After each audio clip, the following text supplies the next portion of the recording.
اس میں یہ پر پروگرام $10,000 سے لے کر $20,000 تک لیتا تھا.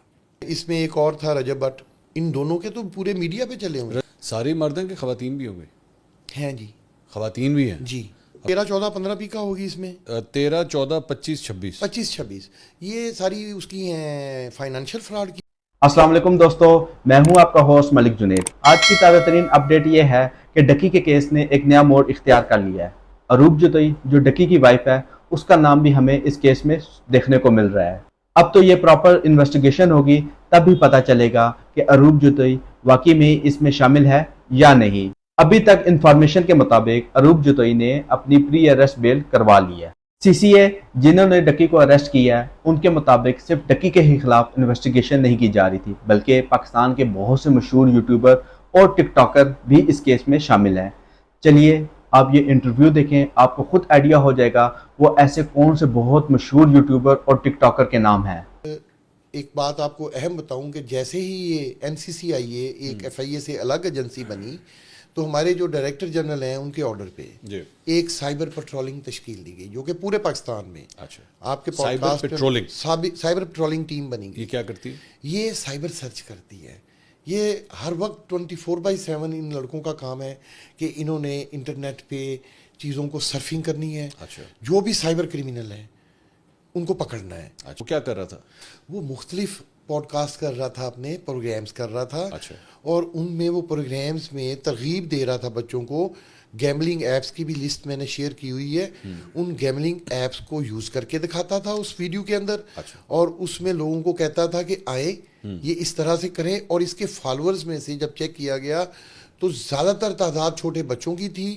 جب اس کو انٹیروگیٹ کیا گیا تو مجھے پتہ چلا اور ان چیزوں کی انویسٹیگیشن کی گئی کہ اس نے اتنی فالوئنگ جو لی ہے، وہ بھی روسٹ کوئی ٹرمز ہے ایسی کرتے ہیں، یہ گالم گلوچ کرتے ہیں، گندی غلیظ زبان استعمال کرتے ہیں.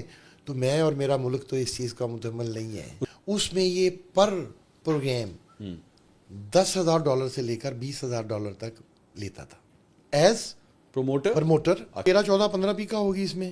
13 14 25 26 26 یہ ساری اس کی ہیں فائنینشیل فراڈ کی، جو انہوں نے کیا ہے، جو فائنینشلی گین کیا ہے وہاں سے. اور فائنینشیل 420 بھی لگی ہوئی ہے. جی وہ 420 فراڈ کی ہوتی ہے اور 294 بھی لگی ہوئی ہے. جی وہ بھی اس کی گیملنگ کی ہوتی ہے. ٹھیک، تو یہ اس کے اوپر چارجز ہیں. گیملنگ کا مین چارج ہے. اچھا، اس میں ایک اور تھا رجب بٹ.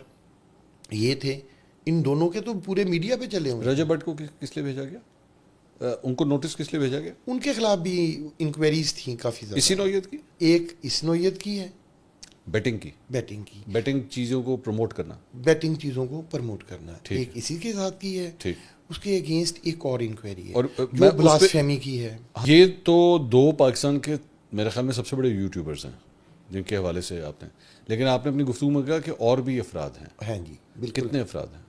ٹوٹل 6 افراد ہیں. فگر میں آپ کو دے دیتا ہوں، 4 نام ابھی میں معذرت خواہ ہو جاؤں. وہ بھی یوٹیوبرز ہیں یا ٹک ٹاکرز ہیں؟ جی یہ سارا مکس چیزیں ہیں. میں ویسے ہی پوچھ رہا ہوں کیونکہ مجھے ایک دم میرے ذہن میں نام آیا کیونکہ آپ نے ٹک ٹاک لائیو کی بات کی. مسٹر پتلو بھی ہے اس کے اندر؟ ابھی آپ معافی دیں ہمیں. آپ نہ نہیں کر رہے تو پھر میں ہاں ہی سمجھ رہا ہوں اسے. یہ جو 6 افراد ہیں اس میں سے میں چلیں ازیوم کر لیتا ہوں کہ 3 کے بارے میں تو میں پتہ لگ گیا. ساری مرد ہیں کہ خواتین بھی ہوں گے؟ ہیں جی. خواتین بھی ہیں جی.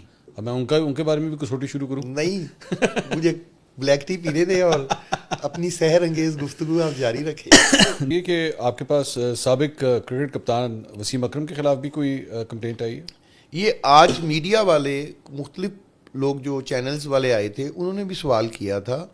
میں نے چیک کیا، آج کی ڈیٹ اس وقت تک شام میں 4 بجے تک کوئی کمپلینٹ آفیشیلی پورے پاکستان میں نہیں آئی تھی، کیونکہ این سی سی آئی اے کا سینٹرلائز سسٹم ہے. کسی بھی جگہ پر کوئی کمپلینٹ آئے گی تو آپ جس شناختی کارڈ نمبر CNIC ڈالیں گے. اس میں تو بلکہ نام بھی میں نے جو خبر پڑھی ہے اس میں لکھا ہے محمد وسیم نام. جی وہ میں نے بھی، مجھے بھی کسی میڈیا والے نے وہ اس کا اسکرین شاٹ دکھایا.